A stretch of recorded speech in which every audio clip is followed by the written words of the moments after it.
ça n'est pas le cas. Que ça provoque l'excrétion de substances utiles, ça c'est vrai, dont le zinc, mais on peut penser ça, et ça a été prouvé également avec des compléments alimentaires.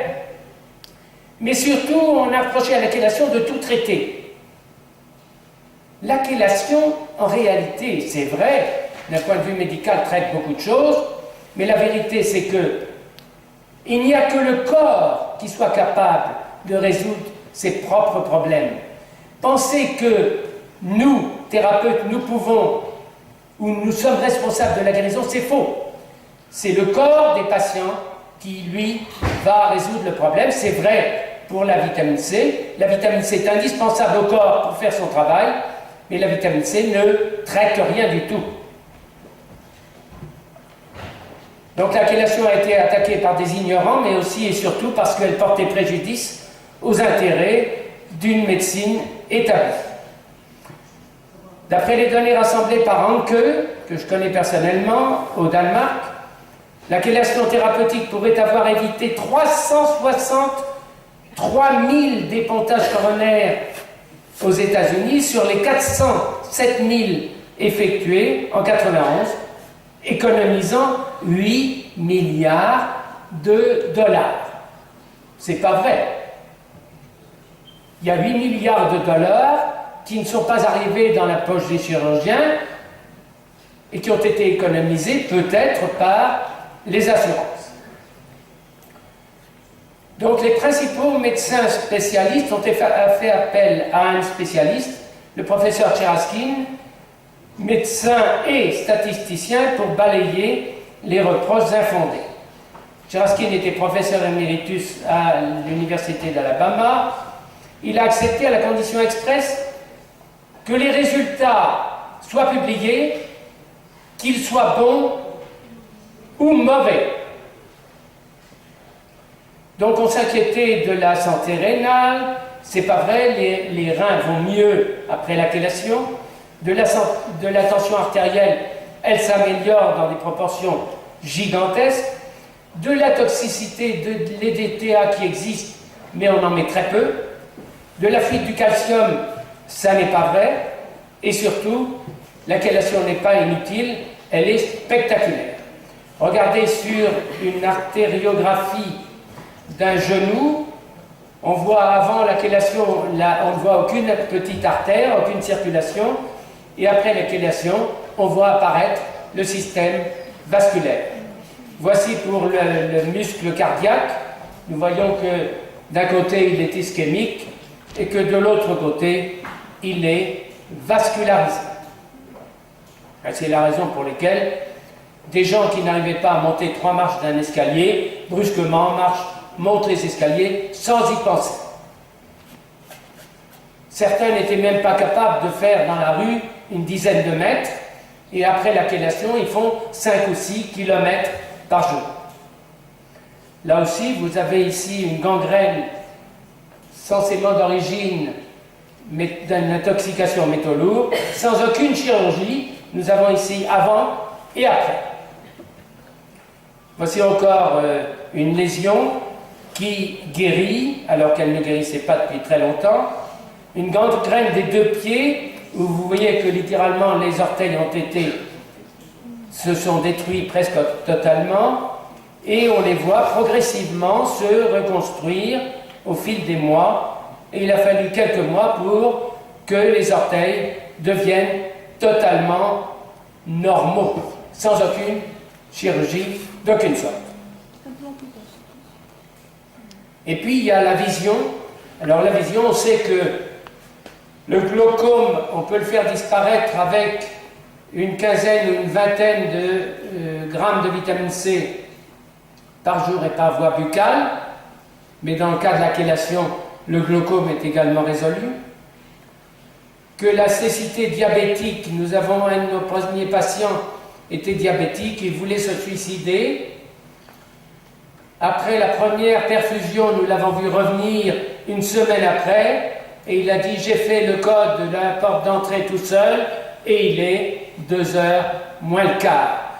Alors, miracle, non pas du tout. Il avait un œdème derrière la rétine qui l'empêchait évidemment de voir, Cet œdème a disparu. Je ne pense pas qu'instantanément il ait eu une vision parfaite. Néanmoins, il pouvait lire l'heure sur sa montre. En matière de dégénérescence maculaire, on ne pouvait que la stopper.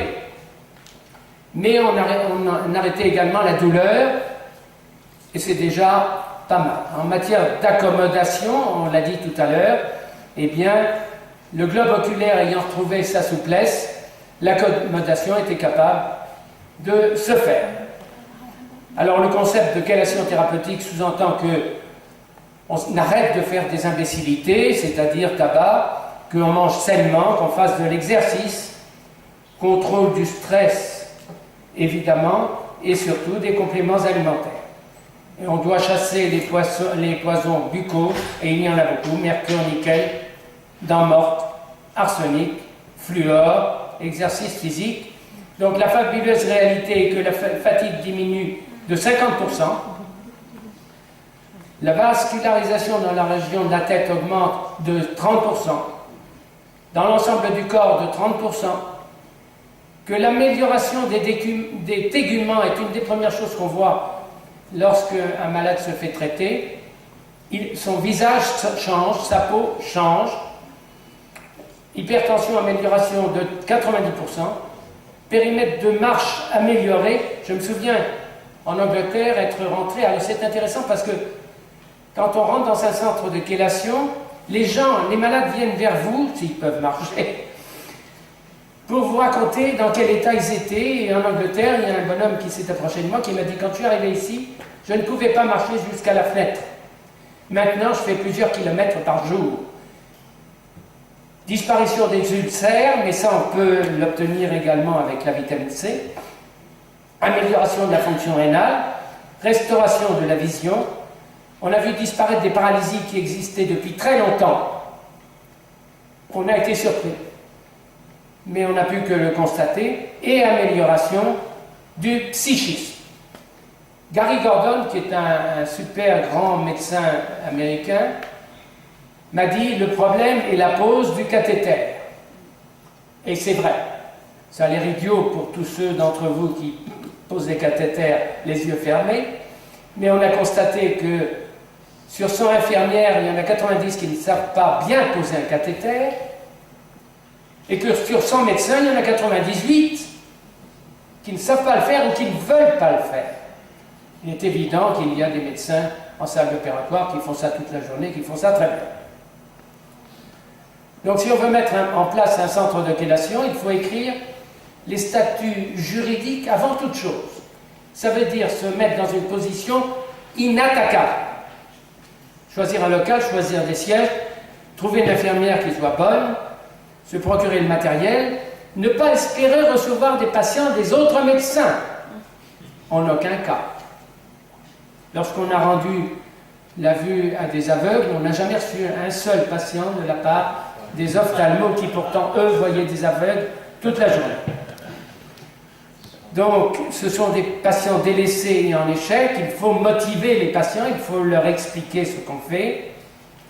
Nous n'avons jamais touché ni au cancer ni au sida. Car ça, c'est brûlant, c'est chasse-gardée des hôpitaux. Et si on s'amuse à le faire, on a immédiatement toute la meute hospitalière aux trousses. Donc, troubles vasculaires des membres inférieurs, ça marche très très bien, ça évite les amputations.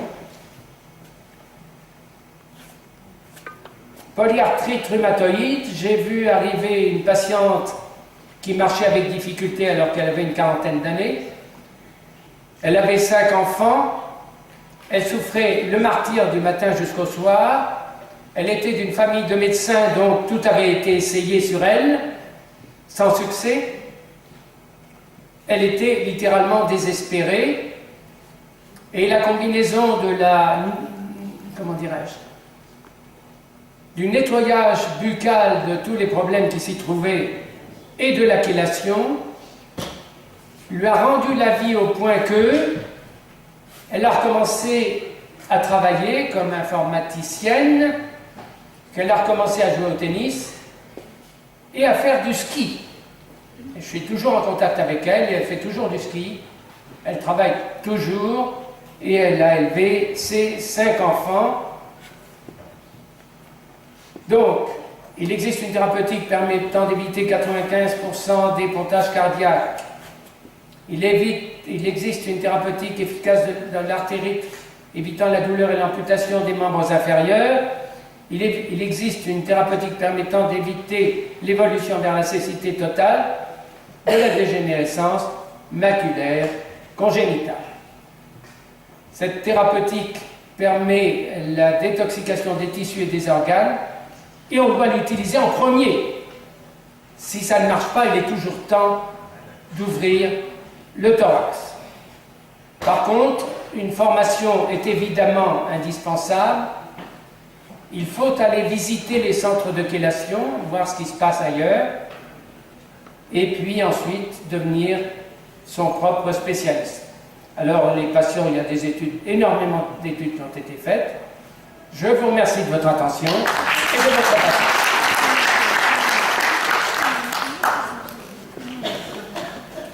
Madame.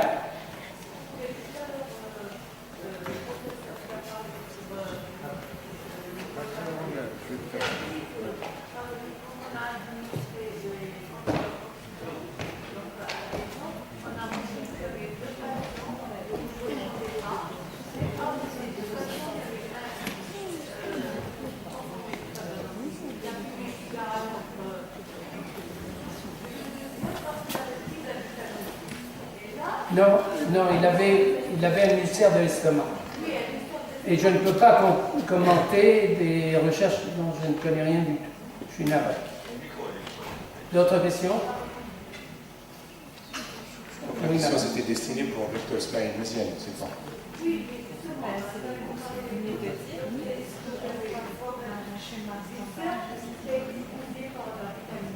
est-ce qu'on peut avoir un schéma standard? Protocole. Vous avez raison. Bon, on nous demande de protocole. Les études de Tcheraskine ont porté sur un nombre de séances de chélation de 26. En réalité, par exemple, moi, lorsqu'un patient ne venait pas, je prenais la poche et c'est moi qui en profitais. J'étais d'ailleurs assez surpris de voir que des gens gravement malades partaient en vacances.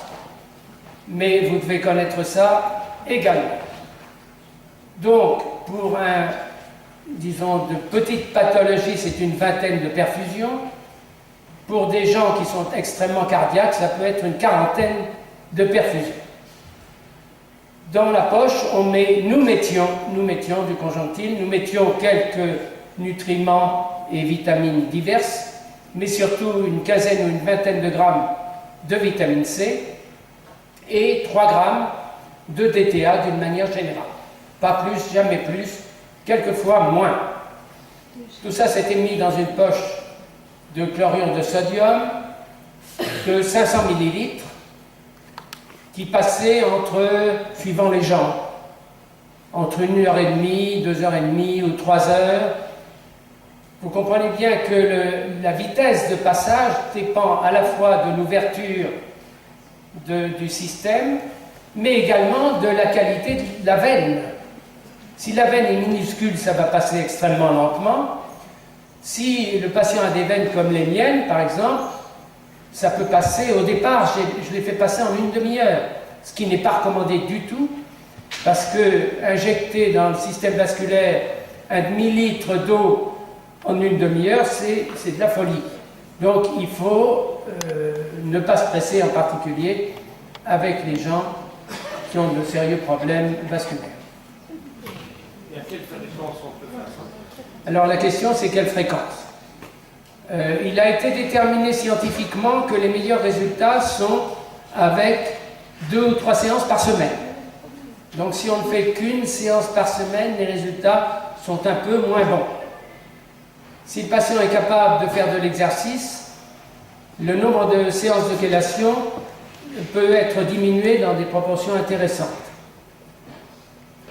Bon, ce qui est intéressant quand même, c'est de faire du bien sans prendre aucun risque, ni pour le patient, ni pour le praticien. Parce que si quelqu'un meurt chez vous, vous imaginez les embêtements colossaux. Je me souviens une fois qu'une de mes patientes a été accompagnée par son mari, et j'ai regardé les chevilles du mari, elles étaient enflées, et j'ai dit à cette femme, je lui dis, mais il est cardiaque. Et elle me répond, non, non, il a été examiné, il n'est pas cardiaque. Dans le mois qui a suivi, ils étaient en voiture, je crois, en Italie. Il a perdu connaissance une première fois, et puis ils sont repartis, et quand il a perdu connaissance pour la deuxième fois, il était mort. Je ne l'ai jamais soigné, mais s'il était mort chez moi, c'était gravement, à la fois grave pour lui et grave pour moi. Quelqu'un sait-il quel est le premier signe de la maladie cardiaque dans 50% des cas? Quel est le premier signe de la maladie cardiaque dans 50% des cas? C'est la mort soudaine. C'est la mort soudaine. Ce qui signifie qu'il y a des gens qui sont gravement malades et qui ne le savent pas, et qui s'étalent brusquement et qui sont morts d'une maladie cardiaque qui n'a jamais été diagnostiquée. Alors vous allez me répondre, si vous avez mauvais esprit, que c'est pour ça qu'ils ont vécu si longtemps. D'autres questions? L'association il y a actuellement sur le marché l'association de vitamine C et zinc. On me dit qu'il y a actuellement sur le marché une association de, je ne connais pas ce produit, de vitamine C et de zinc.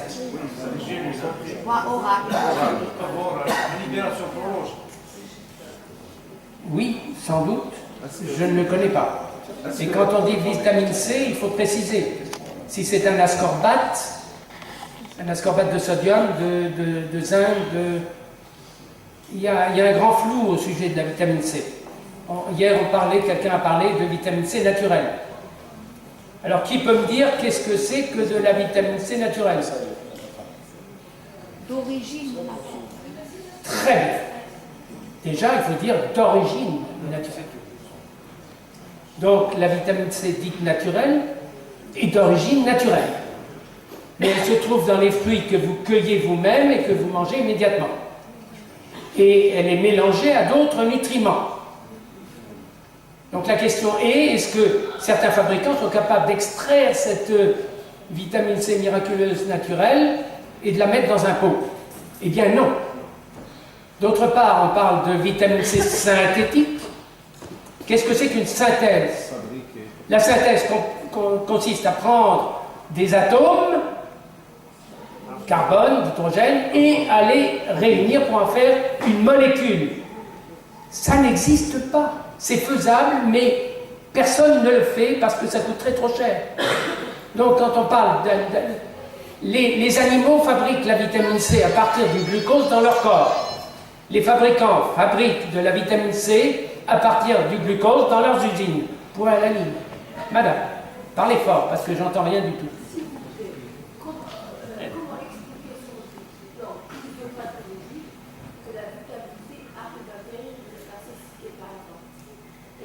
Oh, c'est d'une extrême simplicité. C'est une extrême simplicité. Lorsqu'on est carencé en vitamine C, sans exception, tous nos tissus durcissent. D'accord? Ils ont perdu leur souplesse.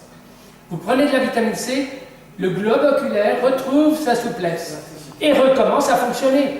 Ça n'a rien de miraculeux. Notre premier aveugle, lui, il avait un œdème derrière la rétine qui a disparu. Il n'y a pas que ça qui a disparu chez lui d'ailleurs, parce qu'il avait les pieds tellement enflés à cause de son diabète qu'il ne pouvait pas mettre de chaussures, il avait des pantoufles. Au bout d'un mois ou un mois et demi, il a pu mettre des chaussures. Et il avait les doigts tellement enflés que personne n'aurait réussi à lui enlever les bagues. Et au bout de 2 mois, s'il faisait ça, il les jetait par terre toutes, parce que ses doigts avaient dégonflé. Donc ça n'a rien de miraculeux du tout. C'est basique et sans danger. Oui, monsieur. Alors, pour le thé vert qui contient des tanins, on sait que les tanins sont connus pour leur vertu antiradicalaire et en même temps c'est déclarateur. Est-ce que le thé, Notre ami parle du thé vert. Il parle du thé vert et des tanins qu'il contient. Et aussi curieux que ça puisse paraître, tout le monde semble d'accord pour dire que le thé vert est une excellente chose, qu'on devrait tous en prendre et que dans une certaine mesure, c'est une réponse à beaucoup de problèmes de santé. Donc oui, thé vert, absolument. D'autres questions? Oui, madame. Dans les troubles cérébraux. Alors la question concerne les troubles cérébraux. Vous avez vu que la circulation dans la tête est améliorée de 30%. Nous avons vu disparaître des paralysies qui duraient depuis très longtemps. Une femme de 85 ans avait eu une paralysie faciale à l'âge de 40 ans, donc 45 ans avant. Et en l'espace de 15 jours, pouf, sa paralysie a disparu. Vous pourriez croire qu'elle était ravie, pas du tout. Elle était furieuse.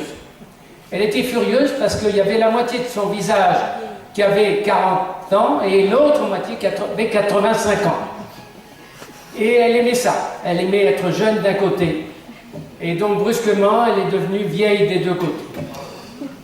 Une de mes amies avait eu un accident de voiture, fracture de la mâchoire. 20 ans après, on lui a fait 6 perfusions de vitamine C, d'une vingtaine de grammes peut-être. Et sa paresthésie du trou mentonnier a disparu 20 ans après. J'étais première étonné d'ailleurs. Et c'est dommage que toutes les personnes qui ont justement des troubles neurologiques ne profitent pas au moins pour voir de quelques perfusions de vitamine C. La perfusion de vitamine C, c'est plus simple que la perfusion de chélation. La perfusion de chélation, il faut mélanger des tas de choses et ne pas se tromper. La vitamine C, si vous vous trompez et que vous mettez 30 grammes au lieu de 40, il n'y a aucun problème et inversement. Donc, dans le cas de troubles, comment dirais-je, nerveux, du système nerveux, eh bien, ça vaut la peine de faire des perfusions de vitamine C pour voir ce qui se passe. Oui. Madame? Oui. Il y avait une émission récemment à la télé où on disait que la vitamine C, justement, à forte dose, était contre-indiquée dans certaines maladies neurologiques. Alors, notre consoeur nous dit qu'une émission a dit que la vitamine C était contre-indiquée dans les maladies neurologiques. Il y a eu plein d'émissions où on a raconté plein d'histoires par des gens qui n'ont jamais vu même de vitamine C, ni de près ni de loin. Donc, les laboratoires ne tiennent pas du tout à ce qu'on utilise la vitamine C parce que ça guérit les gens. Si vous permettez, je ne sais pas si... Oui, il y a Peut-être beaucoup que je termine la deuxième partie de la question. Quel est votre avis concernant l'effet de la vitamine C, notamment sur le syndrome parkinsonien? Alors, on n'a pas été très bon sur le Parkinson. On n'a même été pas bon du tout. On améliore la santé des gens, mais on n'améliore pas les symptômes du Parkinson. Oui. Vas-y. Concernant la surdité chez l'enfant, je cite le cas d'une fille de 12 ans scolarisée, que son papa m'a approché, m'en a parlé de son cas, et il a essayé de la traiter un peu partout, même à l'étranger. Je lui ai posé la question de l'implant, on lui a dit que ce n'était pas indiqué. Bon, je ne suis pas un expert en matière de surdité. Et la fillette ne peut suivre sa scolarité, qui est déjà brillante, avec des prothèses auditives. Donc la question que je pose, quel est l'apport de la création? Est-ce qu'elle peut apporter? Je pense effectivement qu'il faudrait essayer. Maintenant, les raisons pour lesquelles cette fillette est devenue sourde, il faut également les investiguer. C'est progressif. Oui, mais il est probable qu'elle a reçu un certain nombre de vaccins. Vous savez, de nombreux problèmes neurologiques et de santé chez les enfants sont directement liés aux vaccinations. Très bien. Oui. Alors, oui, la chélation, oui, il faudrait le faire, mais Bon, chez les enfants, c'est pas fait. La vitamine C, oui. Oui, si on peut La chélation. des réponses, hein, parce qu'il y a énormément de questions. On a aussi... Oui, monsieur le directeur. si vous avez votre permission. S'il vous plaît. S'il vous plaît, je peux insister concernant quel est son intérêt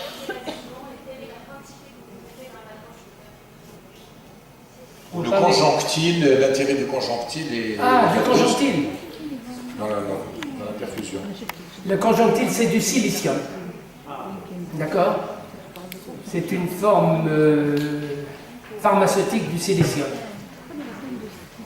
Nous a été recommandé par un de mes amis qui s'appelle Jean Guen et qui est pharmacien. On l'a essayé, on s'en est trouvé extrêmement bien. Maintenant, vous donnez là, ici, aujourd'hui, des preuves scientifiques, elles existent. Mais je ne saurais pas vous les donner, je ne les ai pas dans le crâne. Encore deux questions. Tu peux poser? Vas-y. Permettez là.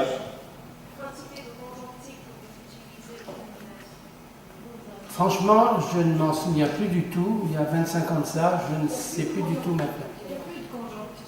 Allez-y, passez. Si, le conjonctile, vous avez raison. Mais j'ai vérifié avant de venir ici. On peut se procurer le conjonctile injectable. Dans les pharmacies, en France. Oui. La question, s'il vous plaît. Pose. Je pense qu'il faut plus de chronologue, je pense que de faire un ionogramme pour reconnaître les métaux sanguins. Zinc, fer. Vous voulez dire de faire une recherche. Elles ont savoir. Oui, non, elles ont été faites, hein, ces recherches.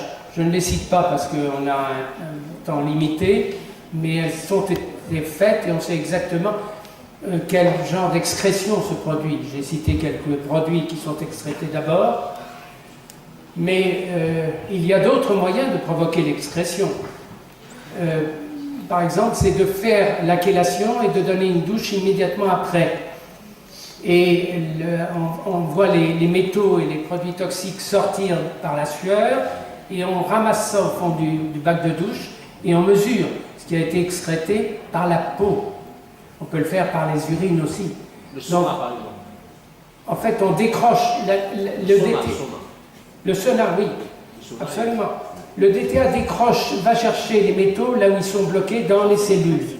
Ensuite, ça passe dans la circulation et l'excrétion peut se faire de 36 manières différentes. Est-ce qu'on peut savoir avant la chélation? Je t'ai donné une question. Alors, il a raison de poser la question. Certains préconisent des analyses d'urine sans chélation, pour voir si on est intoxiqué par le mercure, par exemple. Et ils disent, s'ils trouvent du mercure dans les urines, oulala, c'est faux. C'est faux. Le problème est le suivant. Le mercure, comme le plomb, il est fixé. Donc, ce qu'on trouve dans les urines, c'est que ce que le corps est capable naturellement d'excréter. D'accord? Donc, si on veut faire une analyse, il faut déjà faire 2 chélations et ensuite on mesure les urines ou autre chose. D'autre part, je rappelle que les enfants autistes ont une particularité. Les enfants autistes sont non excréteurs de mercure. Ça veut dire qu'ils le stockent. Cela veut dire aussi que une grande personne qui était non excrétrice va continuer à être non excrétrice. Autrement dit, elle stocke le mercure ou d'autres produits toxiques et il arrive un moment où la quantité stockée est telle qu'il tombe gravement malade. Donc souvenez-vous, il y a des excréteurs, ceux-là peuvent manger du mercure, etc. Ils s'en débarrassent. Il y a ceux qui le font moins bien, qui vont en stocker une partie, et il y a ceux qui ne le font pas du tout et qui vont avoir de sérieux problèmes s'ils sont confrontés à des produits toxiques comme le mercure. Très bien. Alors la pause café attend depuis 1 heure. Bon, c'est vrai, c'est les impondérables du direct, j'allais dire. En tout cas, écoutez, là, il y a une pause café et puis parallèlement, il se trouve qu'actuellement, au niveau de Deccan News, il y a une conférence de presse qui est en train de se dérouler.